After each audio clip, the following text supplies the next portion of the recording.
De tous les façons, on verra bien ce que ça donnera d'ici là. On va se rendre à Yaoundé maintenant. Lille Piéjou, restez avec nous. On se rend à Yaoundé pour y retrouver Ghislain Pierre et Sono. Qu'est-ce que disent les journaux qui paraissent justement dans la capitale politique camerounaise? On va le savoir tout de suite. Monsieur, si vous êtes là, c'est à vous. Bonjour.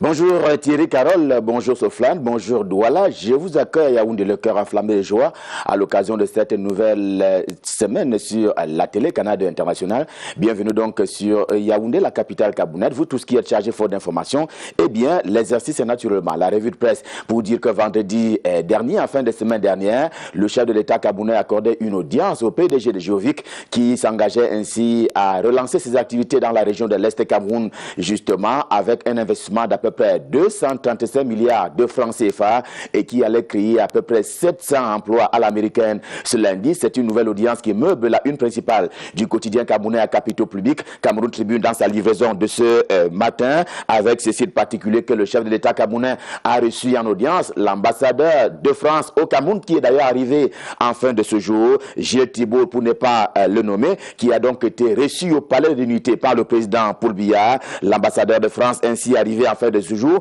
a dû rester passer 3 heures au palais de l'Unité, question d'échanger sur les questions d'intérêt bilatéral entre Yaoundé et Paris, entre le Cameroun et la France. Rappelle justement le quotidien camerounais à capitaux publics, Cameroun Tribune, édition de ce lundi. On va rester non loin de Paris, à Genève en particulier, qui s'empare justement de la basse avec le quotidien Mutation, édition de ce jour, et parce que justement la basse, la brigade anti-Sardina, est très fortement soupçonnée d'être en collusion avec le MRC, le mouvement pour la renaissance du Cameroun, dont Maurice Kamto est le président national. Et ce matin, le MRC le dément de façon formelle, si l'on s'en tient aux écrits du quotidien Mutation, édition de ce lundi. Ce sont, dit-il, des fausses accusations. C'est ce que martèle le MRC ce matin pour parler justement d'une éventuelle collusion avec la brigade anti-Sardina du côté de l'Europe. D'où l'état des lieux qui est donc proposé par le quotidien Mutation ce matin à propos de ces rapports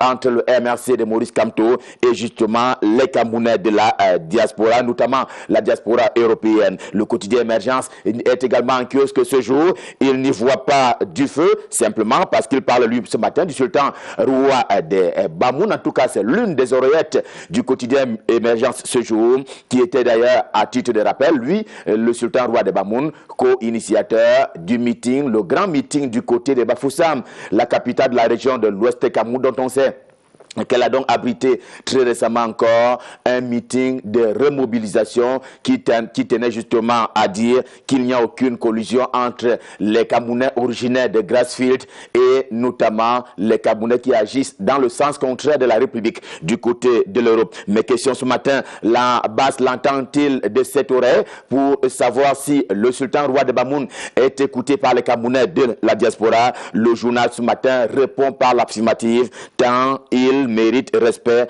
en tant que grand patriarche de la République et qui va justement avec le gardiennage de l'autorité traditionnelle et des valeurs culturelles. Mais la une centrale du quotidien Émergence, édition de ce jour, fait savoir que le Cameroun vient de nouveau d'être tensé par l'ONG internationale Amnesty International, justement, qui parle ainsi une fois encore de la problématique du respect des droits de l'homme, allusion ayant été faite au traitement des hommes et des femmes, notamment en milieu carcéral. Objet de la une première du journal Essingan, également en kiosque ce jour, dans ce sens que personne ne peut le nier, les prisonniers et les gardiens des prisons au Cameroun sont quelque peu logés dans la même enseigne, rappelle encore le journal. En racontant les misères des gardiens des prisons, il dénonce leurs conditions de travail, mais des conditions de travail qui laissent à désirer, renchérit le journal Essingan, édition de ce jour. Info Matin est de l'autre côté de la rive, car, dit-il, il faut plutôt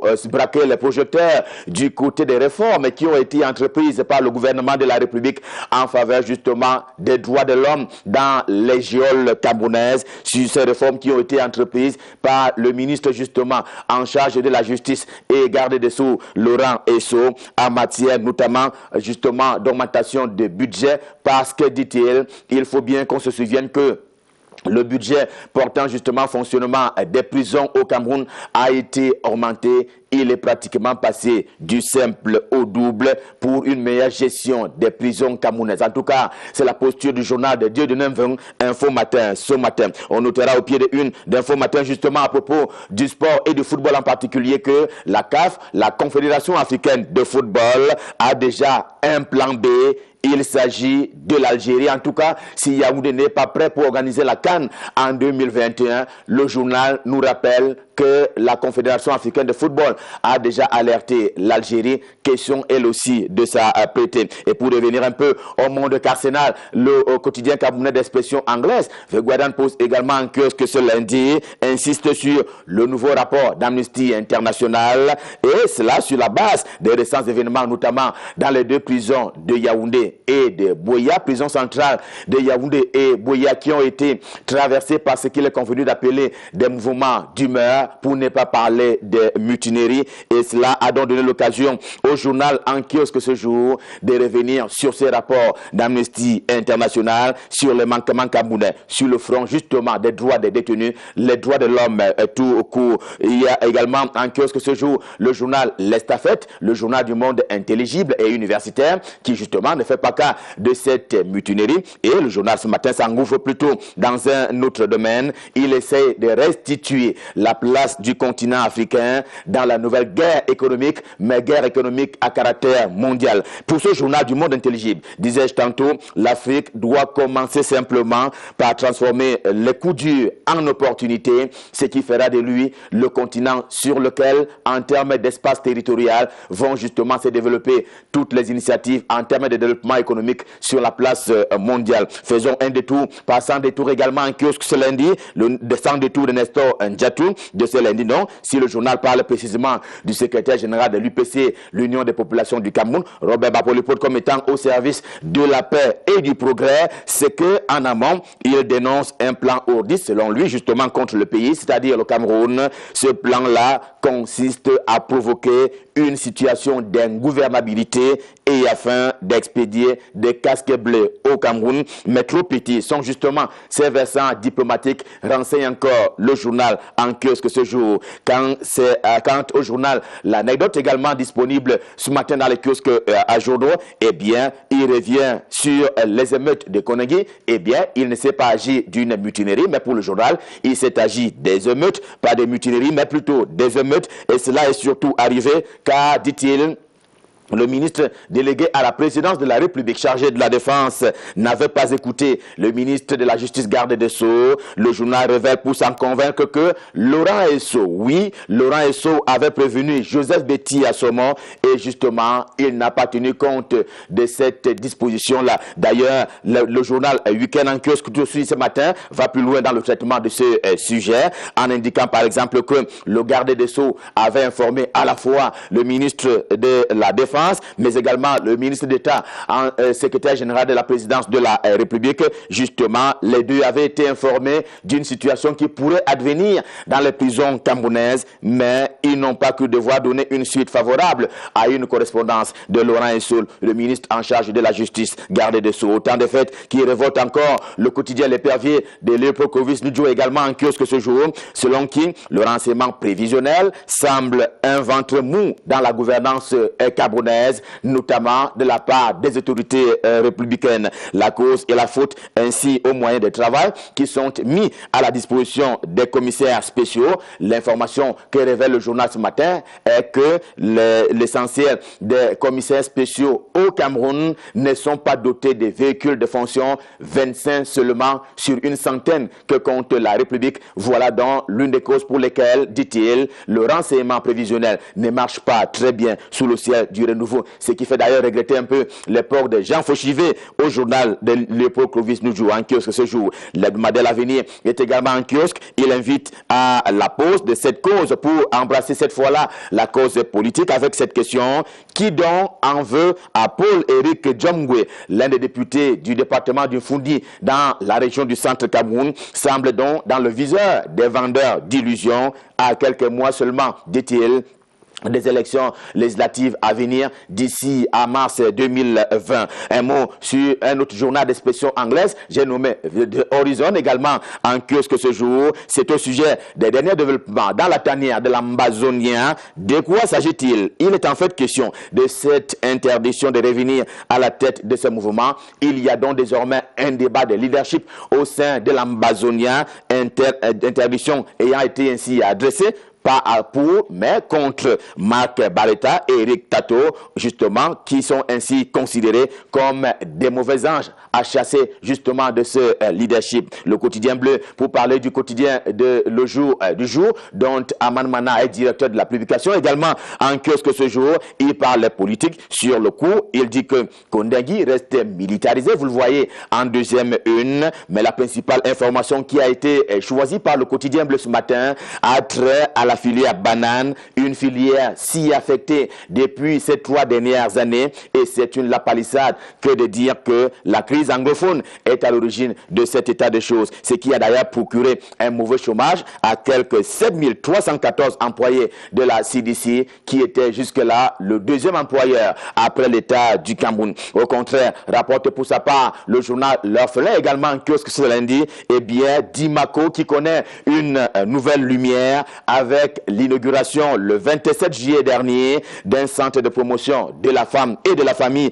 à Dimako, justement, un centre qui a été baptisé Maman Rosette Mouchouang par Linda Yang, représentante de la première dame Chantal Biya, à l'occasion de cette inauguration. C'est ce qui a d'ailleurs donné à l'épervier le moyen de commettre une édition spéciale ce matin. Dans cette édition spéciale, il est justement question de ces dons de la première dame camerounaise du côté de Dimako. Nous sommes bien entendu dans la région de l'Est Cameroun. Retour à Yaoundé avec le journal L'Albatros qui est également en kiosque ce lundi, qui focalise sur le maire de Yaoundé 6e, un maire qui fait des amers, pour ne pas dire des jaloux. En tout cas, l'Albatros en parle ce matin. Il parle donc de Yoki Onana qui reste si habile au plan politique et si pragmatique au plan du travail. Il a donc été aussi apprend-on de Sud Info Plus, également en kiosque ce jour, qui renseigne sur le fait que le député est jusque-là président, que dis-je, vice-président de l'Assemblée nationale. En tout cas, c'est l'un des vice-présidents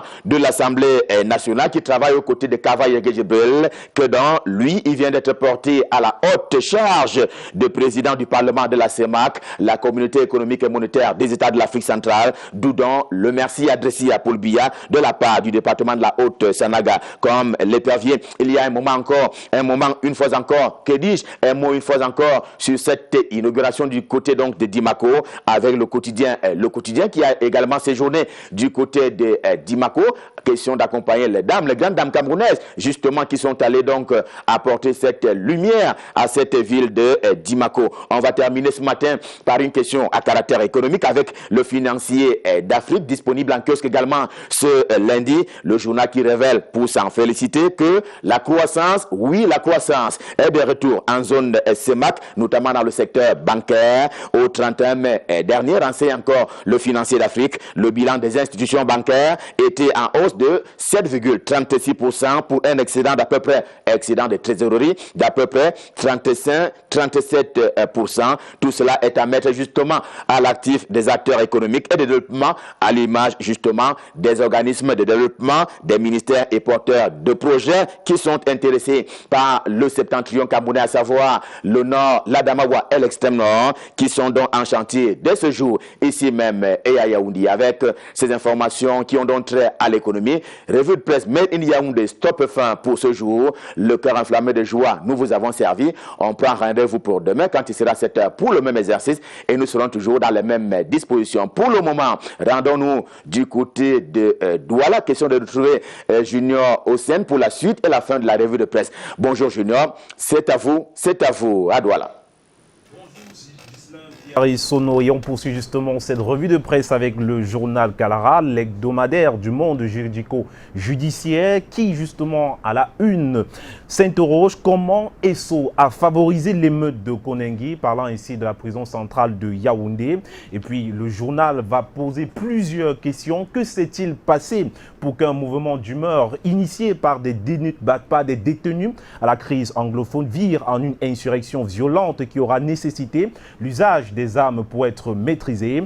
Pourquoi le ministère de la Justice, tutelle de l'administration pénitentiaire, s'est-il fait distraire dans la gestion d'un problème qui le concernait au premier chef? Interroge ainsi le journal. Quel est le sort réservé aux mineurs de la Fonde ainsi que les autres mesures envisagées pour éviter une récidivise en restituant le déroulement de la folle journée du 22 juillet 2019 dans la prison centrale de la capitale justement. Kalara tente ainsi d'apporter des réponses aux questions restées jusqu'ici sans réponse. Évidemment, l'œil du Sahel de ce lundi parle justement de cette mutinerie à la prison centrale de Koningui, Laurent Esso, plombé par les mutineries dans les prisons. Et le journal justement rappelle qu'une tache sur une chemise blanche, voilà à quoi peuvent se résumer pour le ministre d'État Laurent Esso, ministre de la Justice, les mutineries survenues les 22 et 23 juillet 2019, respectivement à la prison centrale de Yaoundé et de Boya. Et le journal justement souligne les responsabilités. Pour autant, le ministre d'État Laurent Esso peut-il dégager sa responsabilité des événements survenus à Yaoundé et à Boya? Interroge ainsi le journal. Élément de réponse à voir dans ce journal. Et bien sûr, au bas de ce journal, on parle d'Amchidé. 4 combattants de Boko Haram neutralisés par l'armée, c'est à lire dans ce journal. Les éléments du bataillon d'intervention rapide en détachement au poste militaire avancé d'Amchidé ont neutralisé 4 combattants de Boko Haram dans la nuit du 25 au 26 juillet dernier.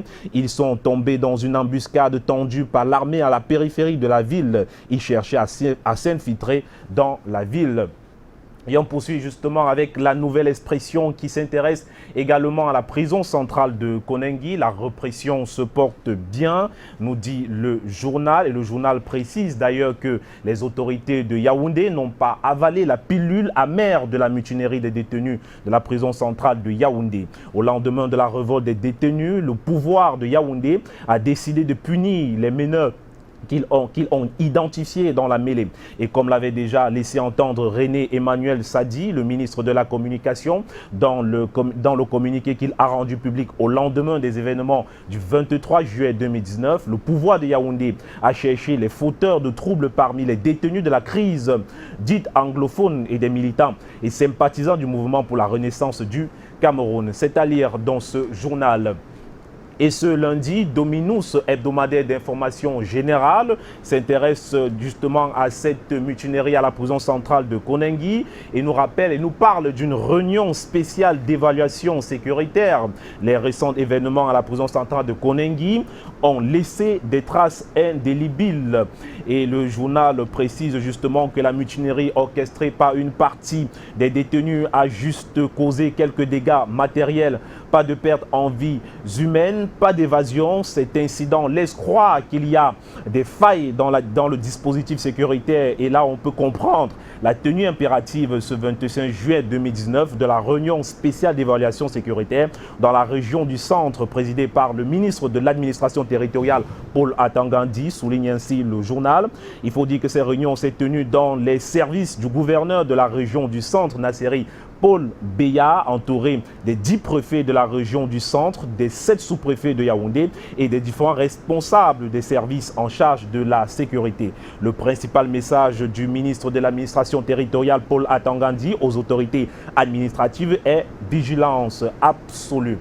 Également, la crise anglophone fait partie justement des unes de cette revue de presse avec le messager. Comment la guerre a décimé la filière banane, la production en chute libre, des pertes sèches de 40%, 7000 employés en chômage thermique, le chemin escapé de la relance, c'est à lire dans ce journal en pages 6 et 7. Et on rappelle justement qu'il faudrait sauver le fleuron. Si avec la crise anglophone, les effets néfastes sont perceptibles dans la filière banane en proie à d'énormes difficultés, un lieu d'espoir est d'autoriser avec la détermination des plantations du Haut-Pendia à maintenir le cap, souligne le journal. C'est le sentiment d'ailleurs ressenti à la station d'emballage au Boxing Station de la PHP à Linkumba. Un trésor d'imagination est mis en branle pour assurer la sécurité des plantations, des ouvriers du parc automobile et des autorités et des autres installations techniques de l'entreprise sur les 320 hectares que dispose de la PHP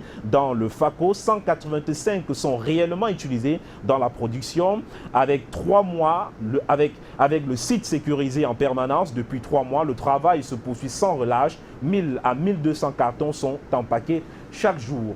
Et bien évidemment, le journal Intégration parle de la boulimie sexuelle sur la toile avec cette affaire du footballeur camerounais. Selon les spécialistes, chaque jour, plus d'une image sur 4 diffusée à travers les réseaux sociaux révèle le mal érotique vécu par certains citoyens. En page 4 du journal, vous verrez l'essentiel de ce contenu. On dirait qu'il n'a pas voulu disparaître des gazettes après son but lors du quart de finale Cameroun-Nigeria de la dernière Coupe d'Afrique des Nations de football Égypte 2019. Clinton Dié fait bouger la toile depuis la fin de la semaine dernière grâce à une tête qu'il confesse avoir lui-même posté. L'attaquant des Lions indomptables s'en tire avec des milliers de vues et de commentaires bien avant que le document ne soit censuré quelques heures plus tard. L'image de la nouvelle recrue de la Dynamo de Moscou avait déjà emprunté le même chemin que celle d'autres citoyens. Et pour terminer ce matin, on parle avec le journal Oran, on parle de la crise organisée, les comptoirs de la distribution, les snack bars, les salons de coiffure, les boutiques de vente de portables, les salles de jeu. Mais le journal va se pencher au niveau du football pour parler de la Coupe des Nations 2021. La CAF demande à l'Algérie de se préparer, c'est allié en page 7 du journal pour plus de précision. Il a été demandé à l'Algérie de se préparer en cas de retrait de la CAN 2021 au Cameroun. Nous espérons qu'elle se fasse là-bas. Les autorités publiques ont donné un accord à la Fédération algérienne de football pour se présenter au cas où le Cameroun n'y arriverait pas. Le ministre algérien de la Jeunesse et des Sports, Raouf Benaou, n'est pas allé par 4 chemins sur le plateau d'une chaîne de télévision pour relayer les nouvelles inquiétudes de la Confédération africaine de la discipline CAF, en abrégé CAF. Et vu sous cet angle, le Cameroun est donc devenu un pays peu crédible en matière d'organisation, incapable de respecter la parole donnée, insensible au ravage de cette image de Cafénaon institutionnelle à l'international. On comprend donc que la CAF, pour ne pas revivre le triste souvenir de la CAN 2019 que l'Égypte a heureusement sauvé in extremis, se prémunise en anticipant sur un plan B. C'est à lire dans le journal Aurore de ce matin. Merci beaucoup Junior Ossan pour cette revue de presse. On aura beaucoup de plaisir à vous retrouver demain pour le même exercice. Passez une excellente journée et j'ai eu l'envie de vous dire bon début de semaine. Merci Sofran, bon début de semaine à vous. Il est 7h, passé de 25 minutes chouchou. Oui, à l'instant, nous allons tout simplement nous intéresser à une courte page de pub et on reviendra pour la suite de cette émission.